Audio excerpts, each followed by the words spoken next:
Assalamualaikum warahmatullahi wabarakatuh. Perkenalkan, nama saya Retina Sabira Septiani.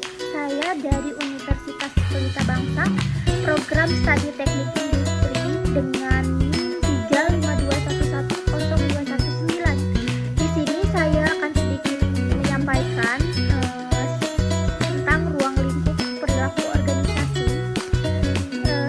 Di sini yang pertama, langsung saja ya kita masuk ke dalam materi yang saya ambil untuk ruang lingkup perilaku organisasi ini adalah pengertian dari ruang lingkup dari perilaku organisasi itu sendiri, di mana perilaku organisasi ini adalah suatu bidang studi yang mempelajari dampak dari perorangan, kelompok, dan struktur pada perilaku organisasi agar bisa menerapkan pengetahuan terkait tentang berbagai hal tersebut demi perbaikan efektivitas suatu organisasi.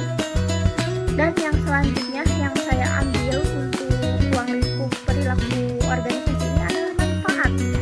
Manfaat untuk perilaku organisasi itu sendiri, yang pertama itu ada sebagai map untuk kehidupan beranggota. Dan yang kedua adalah membantu setiap individu dalam memahami perilaku mereka sendiri dan juga orang lain.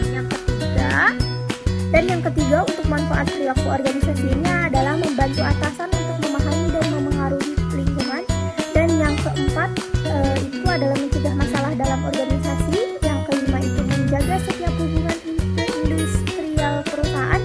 Dan yang terakhir untuk manfaat perilaku organisasi ini adalah atasan memberikan motivasi agar bisa mengarahkan dan mengontrol bawahannya. Dan untuk yang selanjutnya ini, ruang lingkup yang saya ambil dari perilaku organisasi itu adalah elemen, di mana elemen ini saya ambil 4. Yang pertama itu ada manusia. Kenapa manusia? Karena sistem sosial di dalam internal yang terdiri dari individu ataupun kelompok tertentu. Kelompok manusia ini sifatnya dinamis, yang dimana artinya mudah dibentuk, berubah, dan juga bubar. Dan yang kedua untuk elemen perilaku organisasi ini adalah struktur. Kenapa struktur? Karena struktur ini adalah hubungan pada setiap orang yang terdapat di dalam suatu organisasi yang mengarahkan pembagian kerja. Struktur ini berkaitan dengan kekuasaan, tugas, dan juga wewenang. Dan yang ketiga itu adalah sistem sosial. Kenapa sistem sosial? Karena sistem sosial ini akan memberikan pengaruh pada sikap orang, kondisi kerja, dan memberikan persaingan untuk sumber daya dan juga kekuasaan. Dan yang terakhir untuk elemen perilaku organisasi ini adalah teknologi.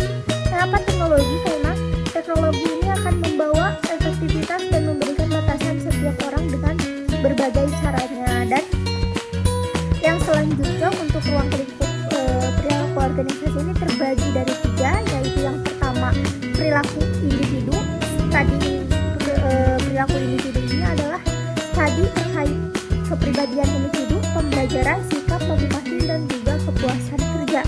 Dan yang kedua adalah perilaku antar individu, suatu studi yang dilakukan dengan komunikasi antara karyawan untuk memahami kualitas dari kepemimpinan orang, dinamika kelompok, konflik yang terjadi pada kelompok, kekuasaan, dan juga politik.